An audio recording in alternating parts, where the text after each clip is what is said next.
A noite escura da alma é um termo que remonta a muito tempo.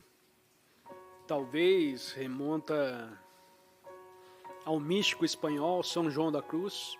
Não tenho certeza se sim, mas remonta a muito tempo. Descreve algo bem. O questionador parece insinuar que está passando por algo assim no momento. Vamos lá. A noite escura da alma. Eu também experimentei. Esse é um termo, então, usado para descrever o que se poderia chamar do colapso de um significado percebido na vida. Uma erupção em sua vida. De um profundo senso de falta de sentido.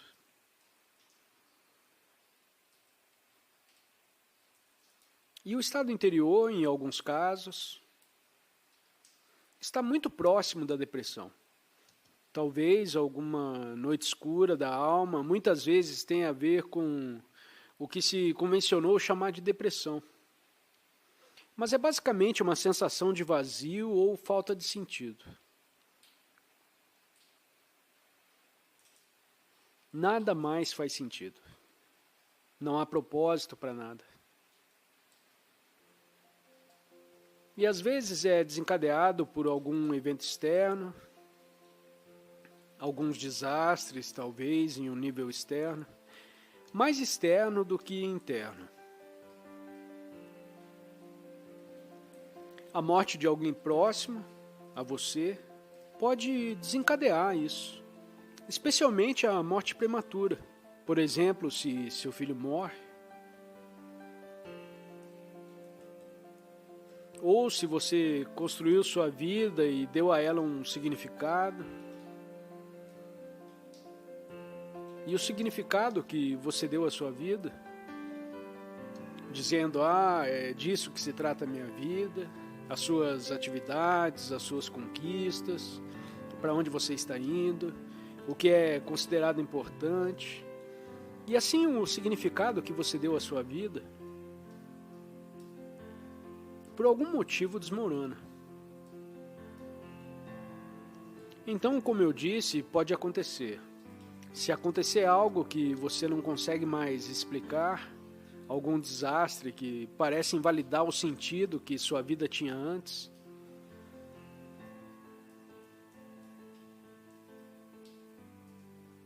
e o que realmente desmoronou foi toda a estrutura conceitual de sua vida. O significado que sua mente lhe deu.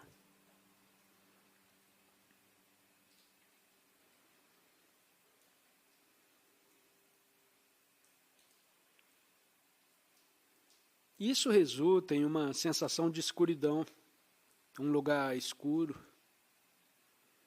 Mas as pessoas entraram nisso, você fica naquele lugar escuro por um tempo e depois sai disso.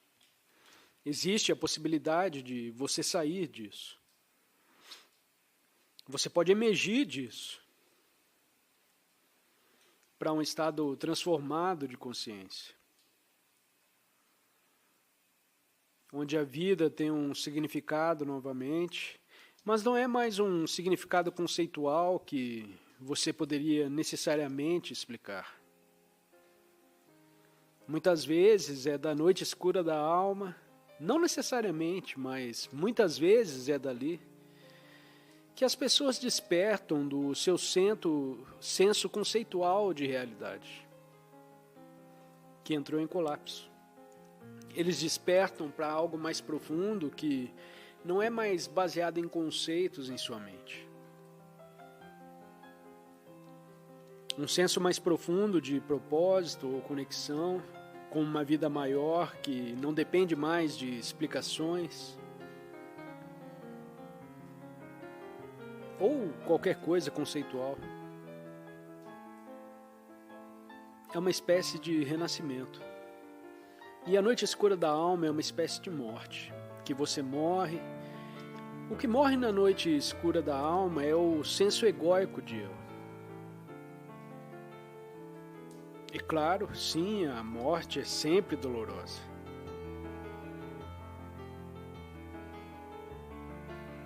Mas nada real realmente morreu ali. Apenas uma identidade ilusória.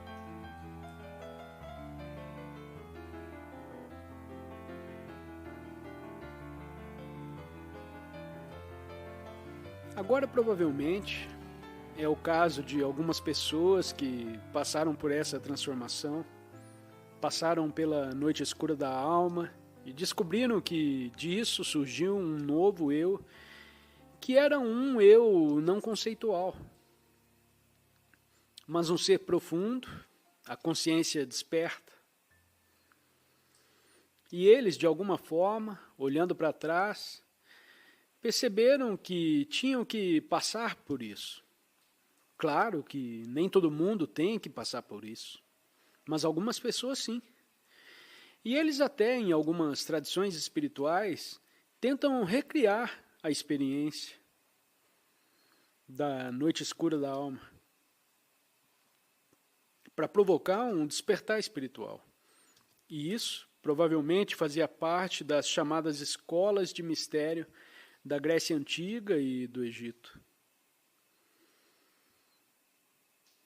que foram projetadas. Elas até sobreviveram nos tempos romanos, as escolas de mistérios, e com rituais e assim por diante. Não sabemos muito sobre isso porque eles foram mantidos em segredo. Não se escreveu muito sobre isso. Em uma tradição, você passou um período prolongado de tempo na escuridão, às vezes até mesmo em um lugar semelhante a um caixão, em completo isolamento e escuridão. Essa é uma tentativa, eu diria, por parte de alguém que passou pela noite escura natural da alma, de recriar a experiência dela, de uma forma mais artificial, de realmente experimentar aquela escuridão total onde as coisas desmoronaram. Até que ponto funciona quando não é uma experiência natural, mas uma experiência criada? Para quantas pessoas isso funcionou e realmente trouxe um despertar e um colapso do eu feito pela mente? Eu não sei se realmente funcionou para muitas pessoas, mas deve ter funcionado até certo ponto, porque a tradição durou muito tempo. Existem outras, em outras formas, também formas mitológicas, e eles falam de coisas semelhantes, às vezes descrita como a jornada noturna, na tradição mitológica, ou também a descida ao submundo. Todos eles apontam para a mesma experiência, que não é negativa em última análise. Parece negativo quando você está nele, mas faz parte de um propósito maior. Faz parte do despertar, não para todos, não precisa ser, mas muitas vezes faz parte do processo de despertar. A morte do velho eu, o nascimento do verdadeiro eu.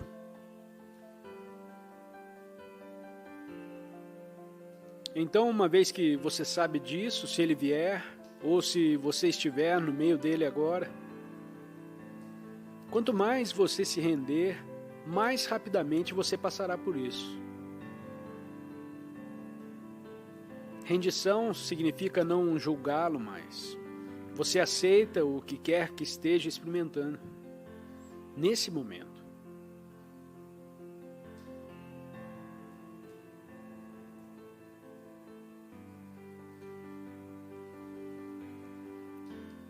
Mas como eu disse, nem todo mundo tem que passar por isso.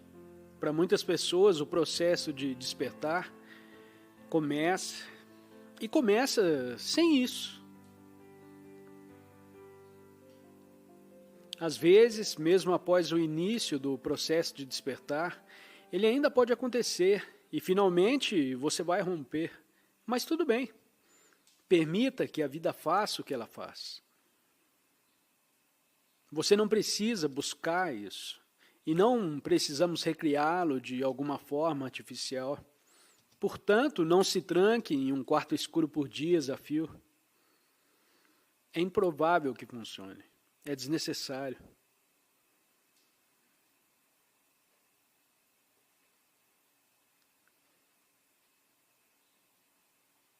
A primeira lição do curso de milagres diz que nada do que vejo nesta sala significa alguma coisa.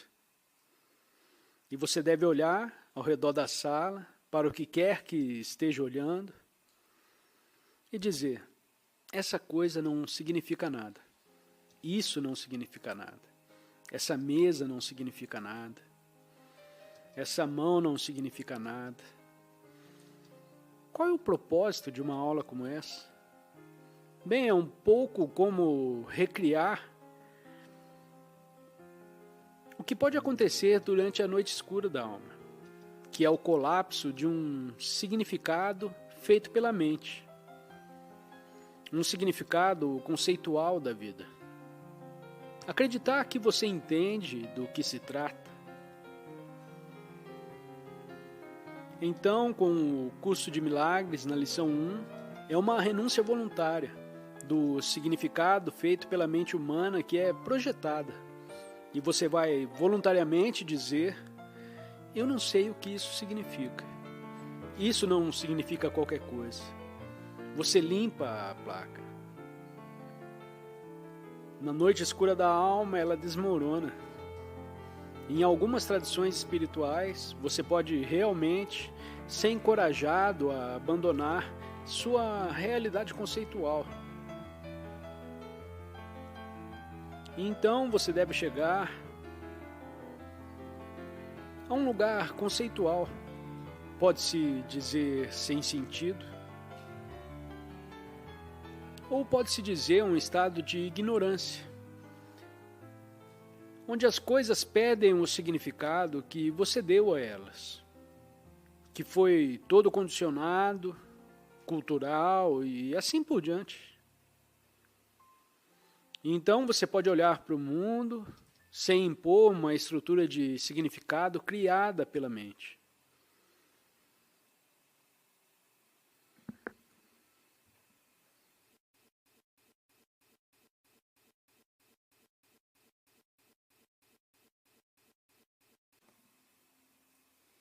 Quando eu era jovem, muito tempo atrás, eu tinha algum interesse nisso e experimentei um pouco. E tive um pouco de experiência com presenças. Mas quando passei pelo meu despertar, perdi o interesse nisso. Meu foco não estava mais nisso. Embora eu tenha entrado em contato com algumas pessoas que, ao longo dos anos, canalizam espíritos e presenças espirituais, que você sabe o que é canalização, né? Eu olhei para vários e falei para o que está sendo canalizado. A questão importante é que essas presenças também são apenas manifestações de uma consciência, obviamente. Portanto, seja o que for que você contate, e mesmo se você contatar extraterrestres, haverá manifestação da consciência única para que, em última análise, não haja nada estranho nesse mundo. Tanto quanto meu interesse, por muitos anos, mesmo depois de trabalhar, tem sido canalizar, embora eu nunca tenha tentado canalizar a mim mesmo. Canalizar significa que uma entidade específica usa sua mente e fala através de você. Algumas pessoas, ocasionalmente, pensaram que eu estava canalizando quando falo, mas não tenho a sensação de que uma entidade específica está falando através de mim, em vez de que a consciência esteja usando minha mente diretamente, em vez de pensar por meio de um intermediário, por assim dizer. Porque o anti-TT que fala através do canalizador novamente, é uma expressão de consciência. Que você sempre obtém é sempre consciência. Tive algumas pessoas que me disseram que me viram, né? Sendo ofuscado por algumas coisas assim e tal. Não sei se é o caso ou não. Eu não preciso explorar isso. De certa forma, quando eu falo, flui da presença nesse sentido, é canalizado no sentido que eu não, como uma pessoa, eu não construo as frases que eu falo. Elas fluem de um nível mais profundo, mas não sinto que sejam ditados, por assim dizer, por uma entidade. Examinei o produto das canalizações. Muitas canalizações não são tão profundas. São palavras muito bonitas, mas no final das contas não dizem muito. Ou há exceções. Eu vou chegar a isso em 1 minuto. Ou eles contam histórias que poderiam ser ficção científica muito interessante. O que Ashtar está fazendo, o comandante da Frota Galáctica, e assim por diante. Talvez ele seja, talvez não, eu não preciso saber disso.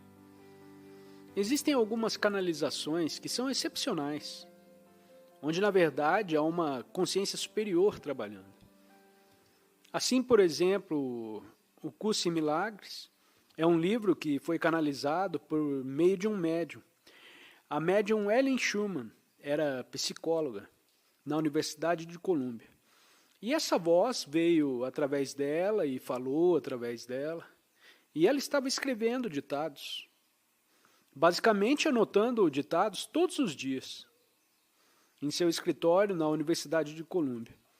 Ela só contou a um colega sobre isso. Ela teve que trancar a porta quando estava escrevendo, porque eles pensariam que ela era louca.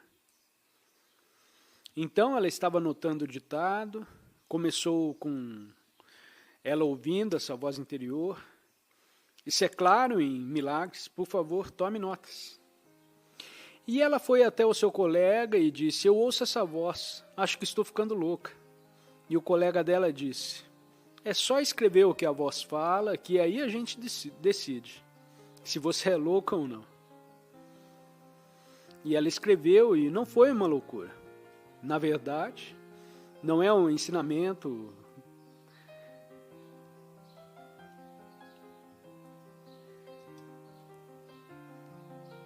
profundamente inspirado para todos, porque a forma em que ele vem não é adequado para todos. Nenhum espírito, nenhum ensinamento espiritual é adequado para todos. Mas o Curso em Milagres sobreviveu e sobreviverá como um clássico espiritual. Existem outras canalizações também que são bastante profundas, mas tendem a ser excepcionais. Portanto, meu interesse principal é no que diz respeito à ronda espiritual. O que acontece quando as pessoas canalizam as mensagens. Agora existe a crença em muitas pessoas de que, se falecerem, estarão automaticamente de posse de uma sabedoria maior. E não acredito que seja esse o caso. De alguma experiência de acordo com o famoso dito, só porque eles estão mortos não significa que eles são inteligentes. Então você recebe muita postura dessas entidades, que elas querem ser levadas a sério, às vezes elas exageram a sua importância. Em outras ocasiões também pode ser o caso. Eu observei que o ego da pessoa que está canalizando é na verdade a entidade. Portanto, não há uma entidade, mas o ego que é explodido e amplificado. E então, o ego percebe quanto poder pode ter sobre os outros. Quando, de repente, muda sua voz e olha para o teto ou algo assim e... Olá, entidades! Estou aqui para guiá-los. E isso é muito importante.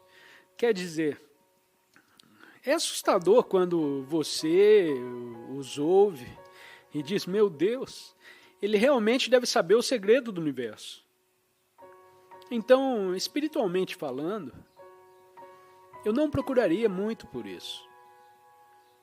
É reconfortante, é claro, se você for alguém que pode entrar em contato com o falecido. Há muitos poucos que são genuínos.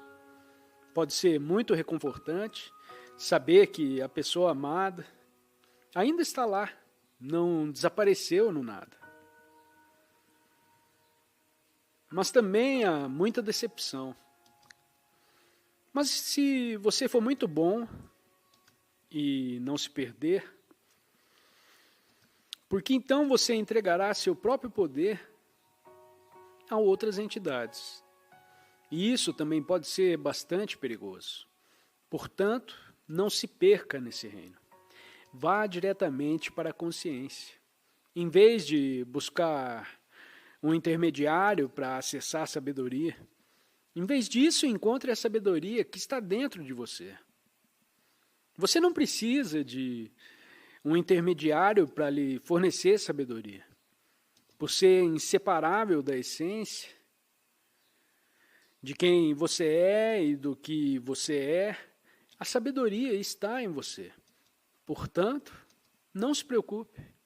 Se algo assim aconteceu com o que aconteceu com Ellie Schuckman, é outra coisa. De repente você é dominado por isso. E na maioria dos casos, quando uma voz vem até você, não é uma boa notícia.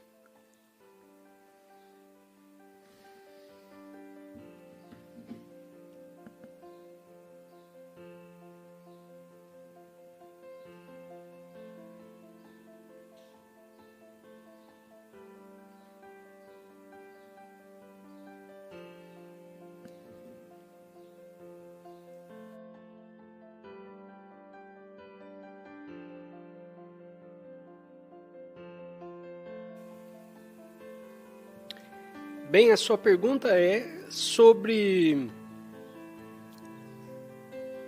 como ficaram os pensamentos em minha mente depois de ter passado por todo esse processo da iluminação. Ok.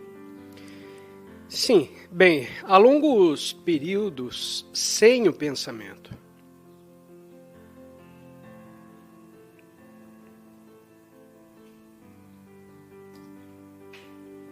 E ainda posso funcionar nesse estado. Por exemplo, quando você fala sobre o aeroporto, posso perfeitamente fazer o check-in ou passar pela verificação de segurança. E depois, para o que quer que seja, por exemplo, o lounge, sem pensar. E não seria incomum que eu fizesse algo ou saísse de onde entro no carro e dirijo até a loja para comprar alguma coisa. E novamente, praticamente nenhum pensamento. Não é incomum isso. Ou não faz. Ocasionalmente, pequenos fragmentos podem surgir como pequenos sopros de nuvens e depois desaparecem. Então, ou digamos que estou sentado em casa sem fazer muita coisa e pensamentos ocasionais podem entrar e sair da consciência. Como nuvens. Como se o céu fosse azul, mas pequenas nuvens que vêm e se vão. Os pensamentos, eu não os sigo. E eles nem tentam mais chamar minha atenção. Como acontece com as pessoas que ainda estão muito fortemente identificadas com o pensamento. E cada pensamento te puxa. Cada pensamento te puxa para onde quer que você vá. E os pensamentos, para mim, não têm mais essa atração. Eles apenas, quando aparecem, há um céu azul. E as nuvens aparecem e desaparecem. Aparecem e desaparecem.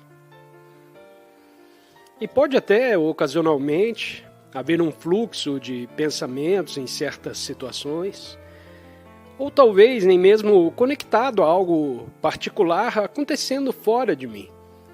Pode haver momentos em que existem certos fluxos de pensamentos, mas, novamente, eles são inofensivos. Não são os pensamentos que têm essa atração gravitacional te puxando e você deve segui-los com toda a atenção. Mas fica um pensamento que, de vez em quando, pode até, como no caso eu disse, ter mais nuvens do que céu azul. Mas essas nuvens não são mais aquelas nuvens de tempo pesado, aquelas nuvens carregadas que tive num passado distante e que outras pessoas talvez reconheçam em suas próprias vidas. Elas são mais como inocentes, nuvens pequenas e fofas, com pensamentos. Mas nenhum pensamento importa tanto. E então, ela desaparece. Ele não é um pensamento amplificado, não é algo que você fica seguindo e se identificando com ele. Então, se torna uma coisa pesada que toma posse de você. Portanto, nunca parece que algum pensamento está tomando conta de mim. Então, para resumir, acho que se alguém entrasse no meu estado interior, ficaria surpreso com o quão pouco pensamento realmente existe, em comparação com, provavelmente, o que ainda é normal para a maioria das pessoas. Quase contínuo. Quão relativamente poucos pensamentos existem. Sim, há alguns. E o que existe não tem mais o peso que tem quando você está identificado com os pensamentos. Eles têm uma atração gravitacional e eles se desenvolvem em fluxos. Eles proliferam e se desenvolvem em fluxos. E você se perde completamente nele. Então, isso não acontece. Então, o não pensar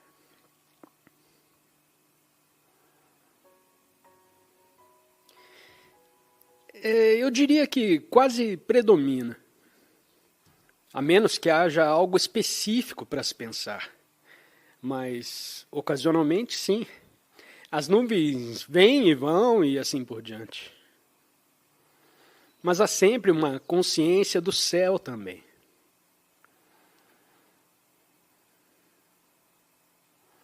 E realmente não importa se estou na natureza, caminhando na floresta, olhando ao redor. Vamos apenas descrever, talvez, um minuto, de mim andando na floresta, andando, olhando o cachorro, as árvores, sem pensar, apenas olhando para as árvores, para as plantas, a vivacidade delas, sentindo o campo de energia. E aí pode vir um pensamento e dizer: quando eu chegar em casa eu preciso fazer isso ou aquilo.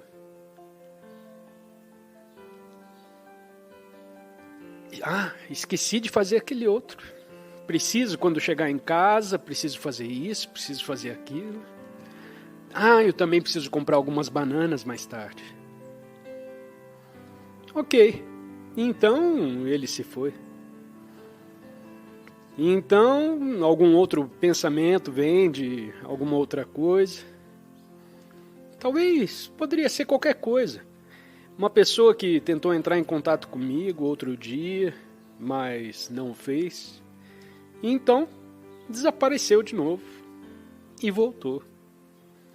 Então, as baforadas do pensamento vêm e vão. Predominantemente, na verdade, é a consciência.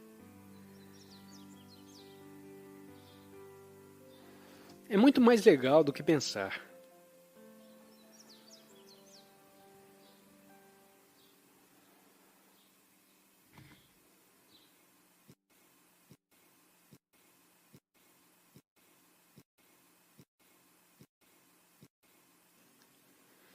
Bom, então você é hiperativo. Ok, então agora, ao invés de nos explicar de forma abstrata, você pode dar um exemplo? Ou um exemplo de onde isso é problemático em sua vida? Bom, ok. Por exemplo, aqui, depois das palestras, eu posso sair na natureza e vou ter um vislumbre agora de algum tipo de presença. E também quero me envolver com outras pessoas. Mas eu sei que uma vez que entro em um rolo, por exemplo, falando um quão boa foi a palestra, estou em algo como apenas uma torrente, uma correnteza que me leva. Então, é quase como ir e sentar no parque por horas e horas. Mas isso é muito extremo. E provavelmente estou criando mais conteúdo na minha mente, tentando analisar se devo ficar fora do caminho ou seguir o caminho. Certo, entendi a sua posição. Então, quando você se envolve em uma conversa, tende a falar rápido? Sim, exatamente isso. A mente assume o controle e você é arrastado, certo? Sim. Agora, esse ser arrastado pela mente acontece com muitas pessoas. Talvez você tenha uma forma ligeiramente mais extrema. Sua mente é ainda mais poderosa do que a mente normal. E, portanto, você é arrastado antes que perceba. Então você, às vezes, evita a interação para não ser arrastado, não é? Sim, exatamente. Então, ou você é arrastado ou fica sentado aí e não consegue interagir. Não interage com ninguém. Sim, exatamente isso. São essas duas configurações, ou explosão total ou desligado. Ok, entendi. Quando alguém fala com você, é claro, como você se sente quando ouve alguém? Como você escuta outra pessoa? Sua mente já está preparando o que vamos falar? Sim, definitivamente. Sempre que alguém me disser o seu nome, nunca me lembro do nome dele, porque provavelmente estou em outro lugar quando isso vai acontecer. Certo. Você já fez alguma prática de meditação? Algum tipo de meditação formal? Sim, eu tento e acho que eu me saio razoavelmente bem. Nos primeiros 5 minutos, quando eu me levanto e saio, é ótimo. Certo. Agora, quando você está sozinho na natureza, você consegue estar presente até certo ponto, ou sua mente ainda está ativa? Enquanto você olha para as árvores ou para o céu? Bom, até certo ponto agora eu consigo. Então, definitivamente é um progresso. Porque eu não podia fazer isso antes. Então, acho que está funcionando. Certo. Então, você encontra pequenos espaços quando está presente, né? Quando não está interagindo com as pessoas. Sim.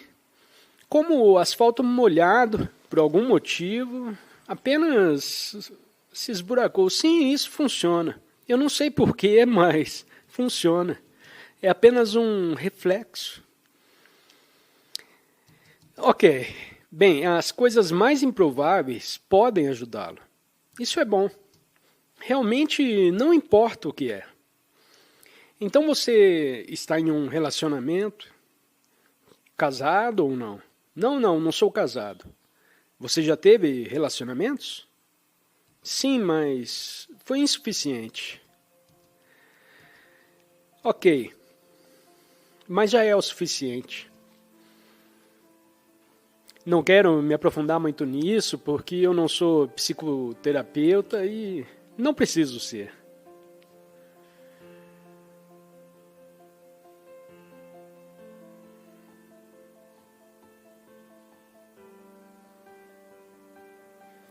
Bem, eu recomendaria que você praticasse aqui, já que ainda falta algum tempo. Todo mundo sabe agora quem você é.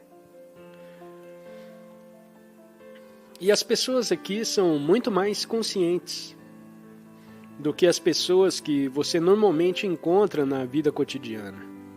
E todos ficarão muito felizes em ajudá-lo. E você também pode ajudar. Por exemplo, apenas evitando dar muita entrada quando estiver interagindo e participando de uma conversa. Seja mais um ouvinte do que um orador. Faça disso a sua prática por enquanto. Não estou dizendo para não dizer uma palavra, mas seja mais 80% ouvinte do que um orador. E isso, por exemplo, você pode fazer fazendo perguntas quando estiver dentro, ao invés de expor o seu ponto de vista. Ou seja lá o que for, fazer perguntas que estimulem a outra pessoa a falar mais. E se a outra pessoa fala mais, isso te obriga a ouvir mais. Então faça da escuta uma prática. Enquanto a outra pessoa está falando, você é capaz de, a qualquer momento, sentir o seu corpo interior. Você pode sentir isso, né? As mãos, sim.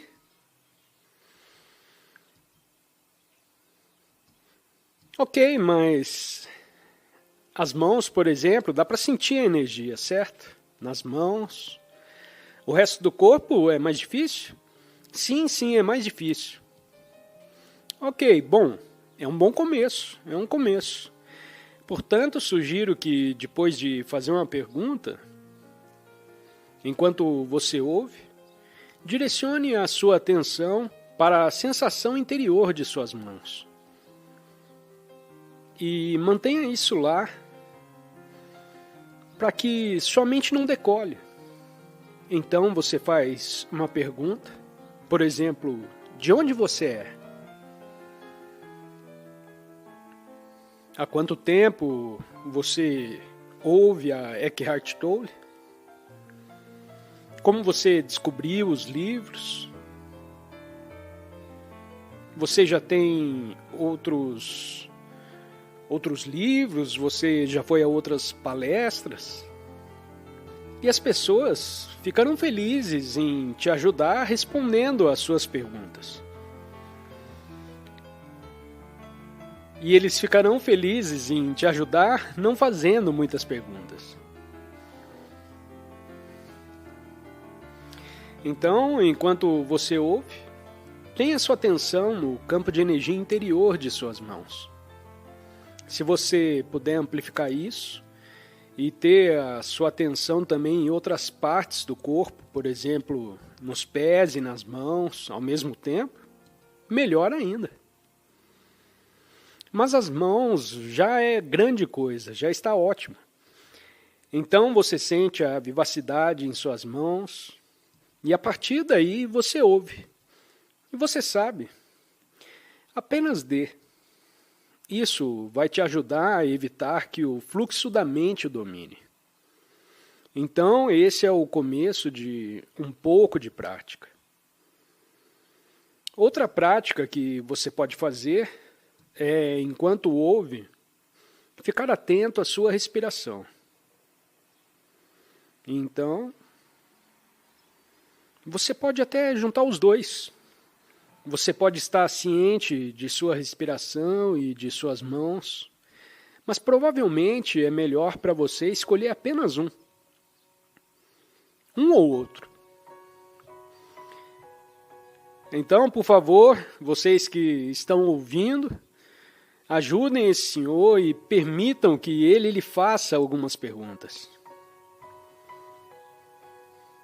E lhe deem respostas exaustivas. E não faça nenhuma pergunta a ele. Exceto, vou fazer algumas perguntas para você e não precisam perguntar a ele. Por exemplo, de onde você é? Então, vocês não precisam perguntar isso a ele, já que ele já respondeu.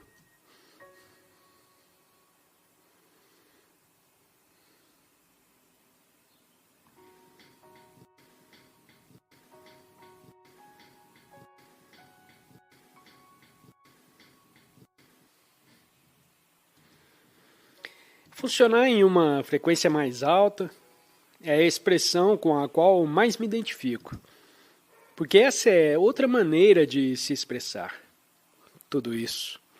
Assim, estamos aprendendo a funcionar em uma frequência bem mais elevada. Existem muitas outras expressões que chegaram às pessoas, algumas delas que foram muito profundas. Talvez uma pessoa que surgiu cuja função não é de frequência alta, talvez tenha ido profundamente. Então estas são as palavras que vieram. Para alguém que vai para o mesmo lugar profundo, palavras diferentes podem surgir, porque as palavras que você usa para descrever uma realidade interior, uma realidade mais profunda, depende do condicionamento de sua mente. Então você usará palavras diferentes. Mas também o que as pessoas consideram importante também é um reflexo de seu estado de consciência. Ver auras é uma coisa maravilhosa. Não é a coisa definitiva que transformará a sua consciência. Pode vir como um subproduto de um certo desenvolvimento da consciência. Às vezes dá, às vezes não.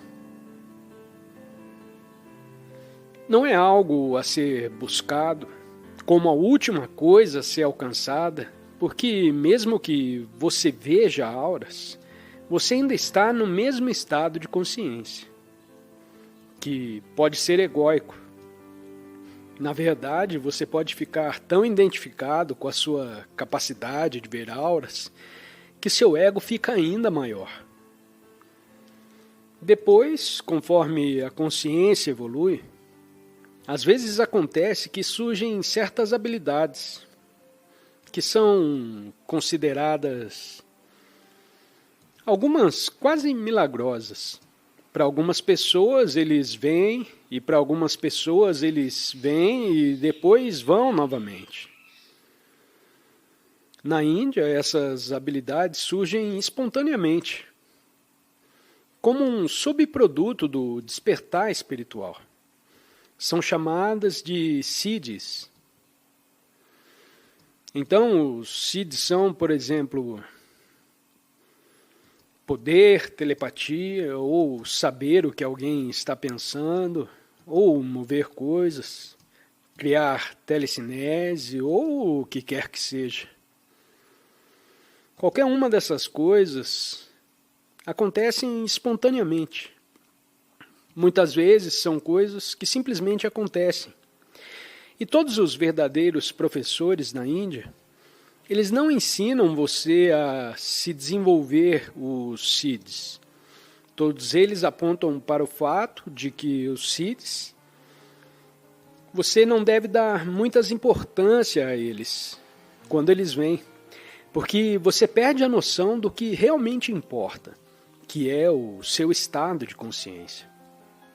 Então todos os grandes professores disseram: ok, os siddhis, sem problema, está bem. Eles tendem a ir e vir, e mesmo que fiquem, não é o principal. Se você for atraído para isso, você se perderá. E você não estará mais evoluindo. A evolução não vai estar mais acontecendo. E na maioria dos casos, se você é atraído por alguma habilidade extraordinária, o ego geralmente aparece. Porque é algo com o qual você se identifica, com um senso aprimorado de si mesmo em sua mente. Então isso tem acontecido. E eu pessoalmente conheço pessoas que tinham habilidades genuínas e não conseguiam produzi-las o tempo todo. A habilidade veio quando quis vir. Cura, por exemplo. Cura através de olhos.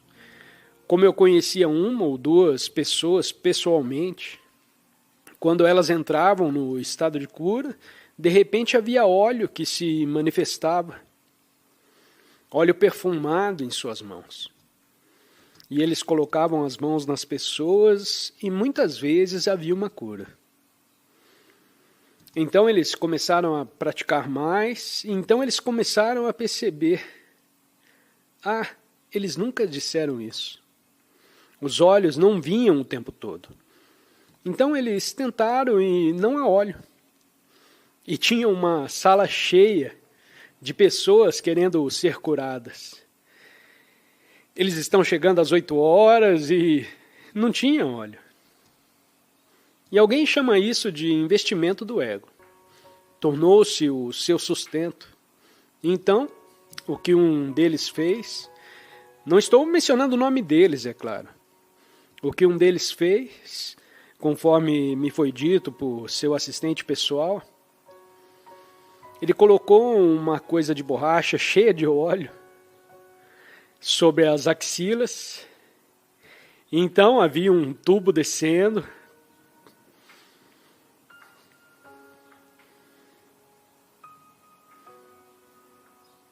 Pela manga, e quando ele pressionava a axila, o óleo era espremido e saía pela mangueirinha que escorria por suas mãos.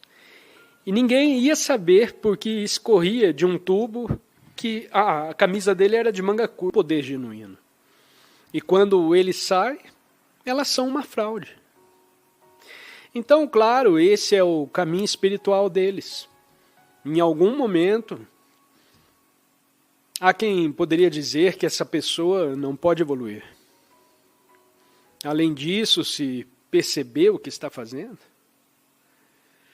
em algum momento a consciência pode surgir, e então ela pode desistir de fazer a sua cura. Então, todas essas coisas, essas várias terminologias, expressões, vêm por um lado, vêm de pessoas cujo estado de consciência, valores, aquela coisa particular, e muitas vezes elas criam uma expressão dizendo que isso é o máximo. E claro, a coisa final é aquela que eu posso fazer, né? E há professores que podem realizar os chamados milagres, e por humanos relativamente não evoluídos, que podem ser confundidos com grande iluminação. Mas às vezes essas habilidades, como as habilidades yogis, existem pessoas na Índia que podem parar de respirar por 1 hora, 2 ou 3. Eles o enterram em uma caixa lacrada, e emergem dias depois. Isso significa que eles foram além do ego? Não necessariamente. Na verdade, o ego pode ser muito grande enquanto eles estão na caixa, e principalmente quando saem dela.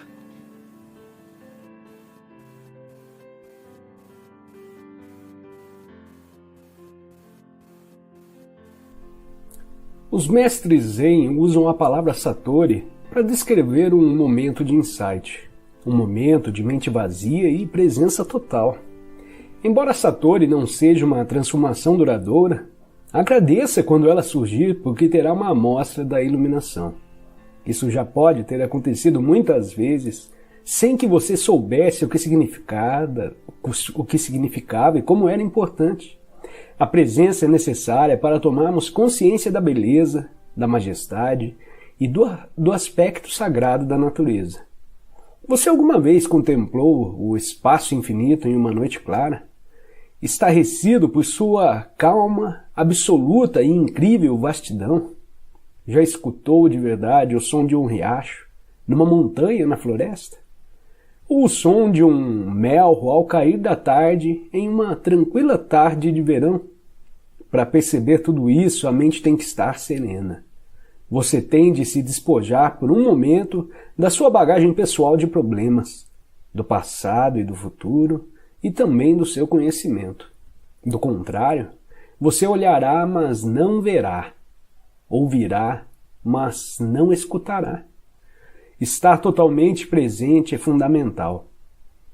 Existe algo mais sobre a beleza das formas externas, algo que não pode ser nomeado, que é inefável, uma essência profunda, interna e sagrada. Onde quer que exista a beleza, essa essência interior brilhará de alguma forma. Ela só se revela quando estamos presentes. Será possível que essa essência sem nome e a sua presença sejam coisas idênticas e uma coisa só? Será que a essência estaria lá sem a sua presença? Vá fundo nisso. Descubra por si mesmo.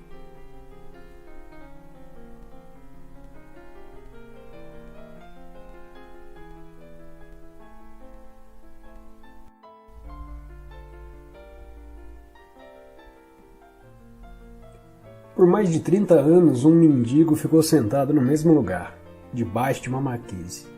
Até que um dia, uma conversa com um estranho mudou sua vida. "Tem um trocadinho aí pra mim, moço?" murmurou, estendendo mecanicamente seu velho boné. "Não, não tenho não", disse o estranho. "O que tem nesse baú debaixo de você?" "Nada, isso aqui é só uma caixa velha. Já não sei há quanto tempo sento em cima dela." "Nunca olhou o que tem dentro?" perguntou o estranho. "Não", respondeu. "Pra quê? Não tem nada aqui não." "Dá uma olhada dentro", insistiu o estranho antes de ir embora. O mendigo resolveu abrir a caixa, teve que fazer uma força para levantar a tampa e mal conseguiu acreditar ao ver que o velho caixote estava cheio de ouro. "Eu sou o estranho sem nada para dar. O que está lhe dizendo para olhar para dentro, não de uma caixa, mas sim de você mesmo. Imagino que você esteja pensando indignado, mas eu não sou um mendigo." Infelizmente, todos que ainda não encontraram a verdadeira riqueza, a radiante alegria do ser e uma paz inabalável, são mendigos, mesmo que possuam bens e riqueza material. Buscam do lado de fora migalhas de prazer, aprovação, segurança ou amor, embora tenham um tesouro guardado dentro de si, que não só contém tudo isso, como é infinitamente maior do que qualquer coisa oferecida pelo mundo. A palavra iluminação transmite a ideia de uma conquista sobre-humana, e isso agrada ao ego, mas é simplesmente o estado natural de sentir-se em unidade com o ser. É um estado de conexão com algo imensurável e indestrutível.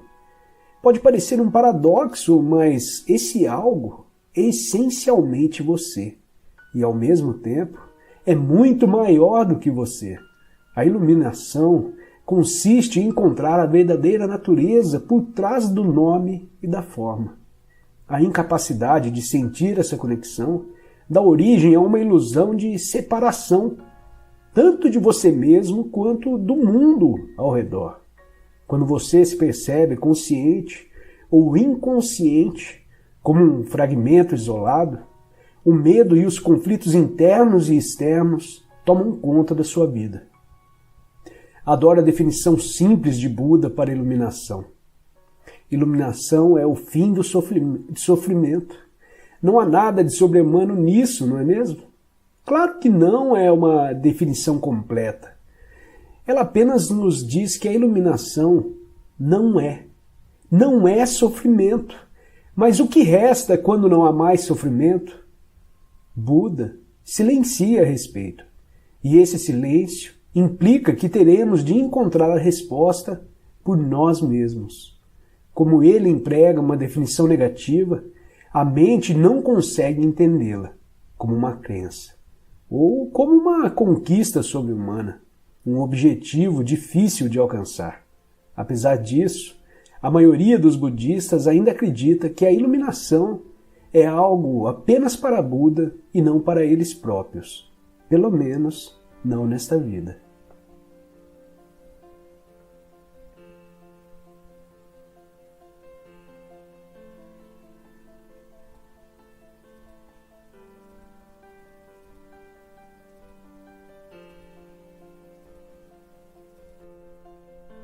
A felicidade depende de circunstâncias consideradas positivas, ao passo que a paz interior não precisa delas. Você pode afirmar com certeza o que é positivo e o que é negativo? Já fez o levantamento completo?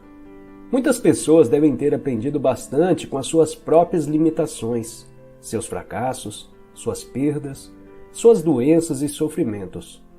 Tudo isso ensinou-as a se desfazer das imagens falsas que tinham de si mesmas, dos desejos e objetivos superficiais ditados pelo ego que lhes deu profundidade, humildade e compaixão.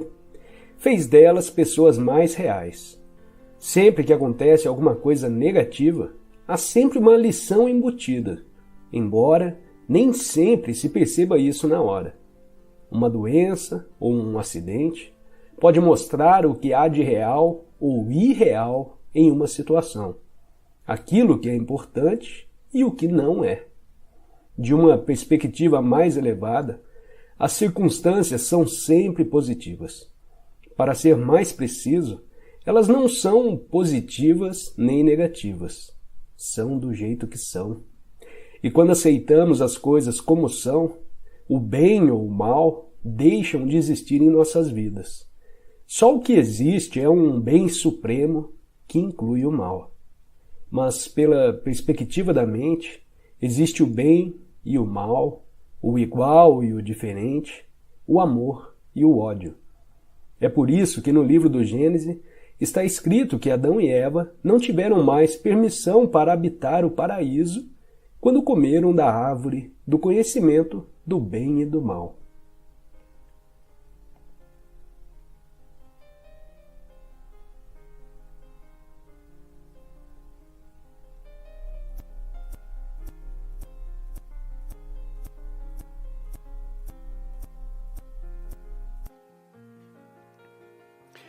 Sábios e poetas de todas as épocas reconheceram o caráter do sonho da existência humana.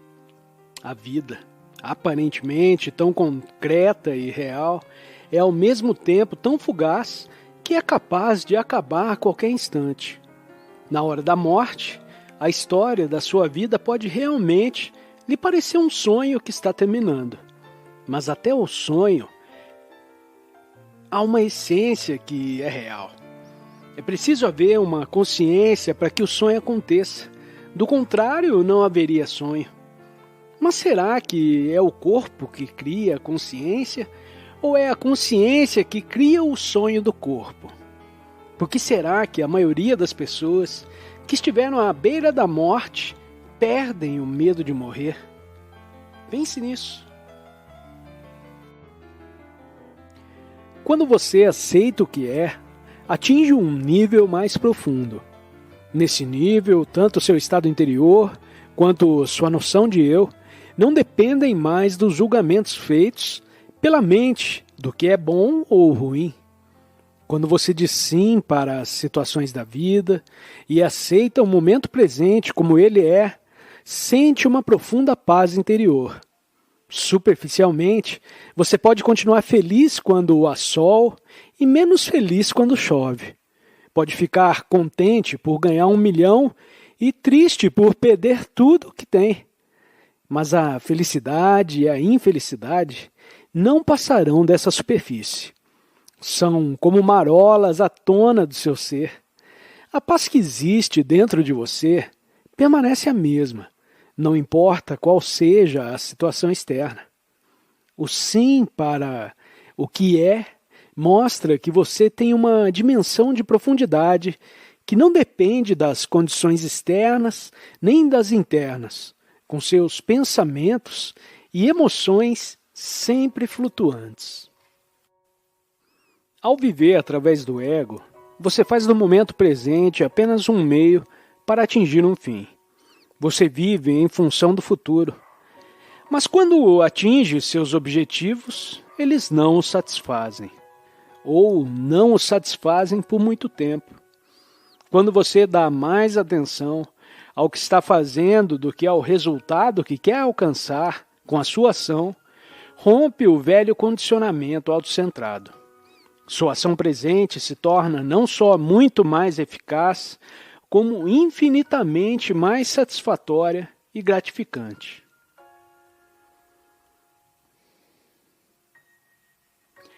Quase todo ego tem um pouco do que poderíamos chamar de identidade da vítima. Muitas pessoas se veem de tal forma como vítimas que essa imagem se torna o ponto central de seu ego. O ressentimento e a mágoa passam a ocupar uma parte essencial da visão que essas pessoas têm de si mesmas. Mesmo que suas mágoas sejam muito justas, ao assumir a identidade da vítima, você cria uma prisão cujas grades são feitas de formas de pensar. Veja o que está fazendo com você mesmo, ou melhor, o que a sua mente está fazendo com você. Sinta a ligação emocional que você tem com sua história de vítima e perceba sua compulsão de pensar ou falar a respeito. Testemunhe o seu estado interior. Você não precisa fazer mais nada além disso. Ao perceber isso, a transformação e a liberdade virão. Você não criou seu corpo, nem é capaz de controlar as funções dele. Uma inteligência maior do que a mente humana se encontra em ação. É essa inteligência que mantém tudo na natureza. Você pode se aproximar dessa inteligência percebendo sua própria energia interna, sentindo a presença da vida dentro do seu corpo.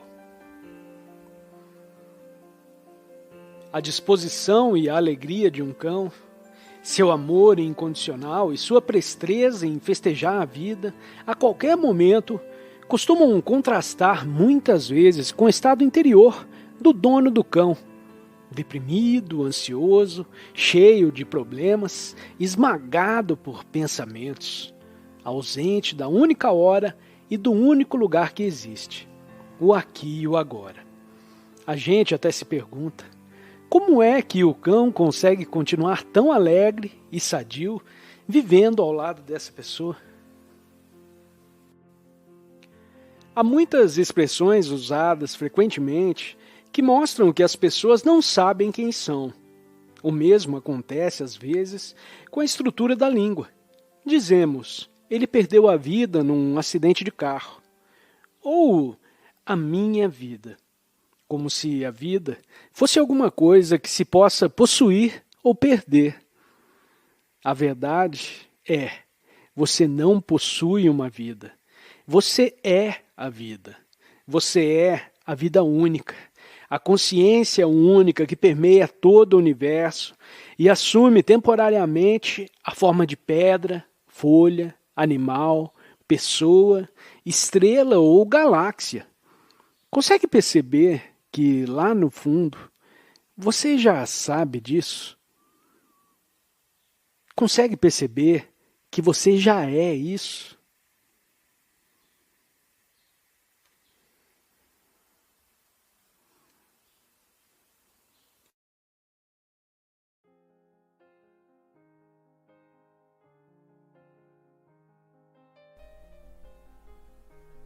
Existe, obviamente, um provérbio famoso na Bíblia, e vamos concluir porque estamos neste espaço maravilhoso e preciso dizer mais uma coisa sobre a Bíblia.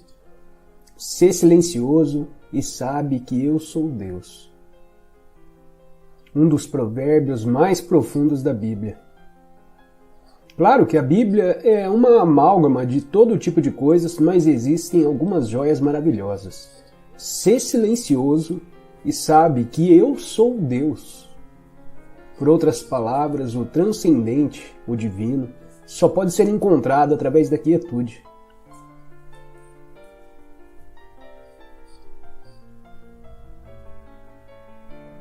E se reparares em todas as palavras que compõem esse provérbio, ser, sentir o ser que tu és,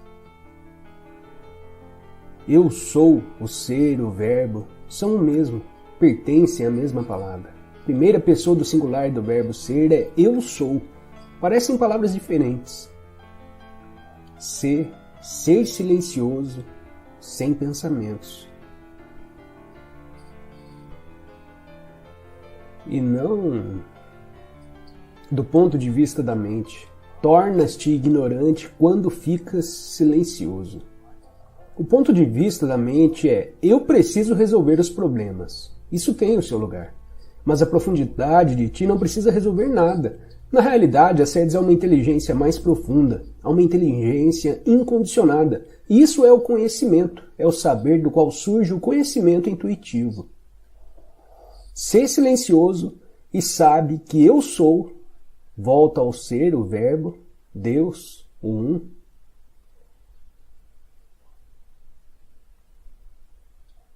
Atemporal, transcendente, sagrado, ser silencioso e sabe. Cada palavra significa o mesmo. É uma expressão do mesmo. Ser silencioso. Sabe que eu sou Deus. Isso é lindo.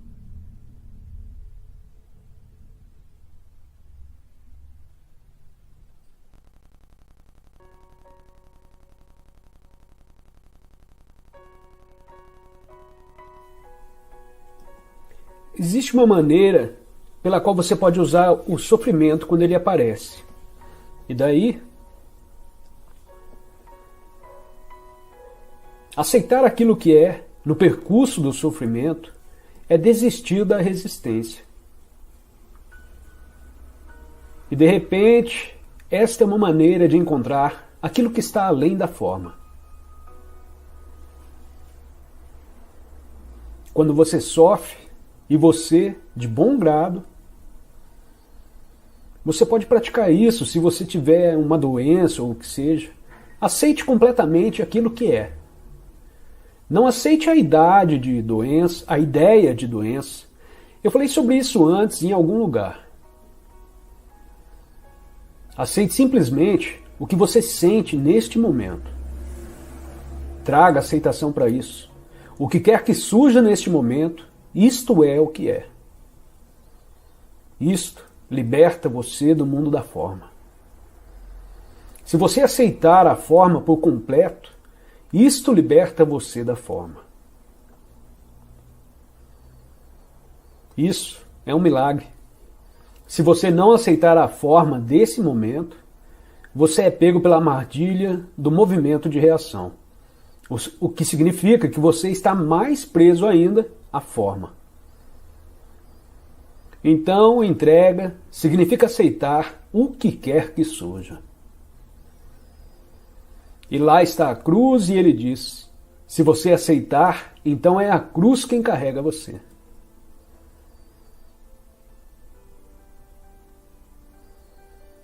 Não é mais você quem carrega a cruz.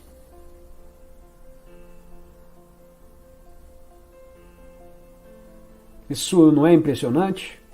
Daí o sofrimento muda de direção. E de repente se torna uma abertura para o reino do transcendente. Através da entrega. E a antiga tradição cristã nos traz uma lição do ser humano na cruz, que diz: que não seja feita a minha, mas a vossa vontade.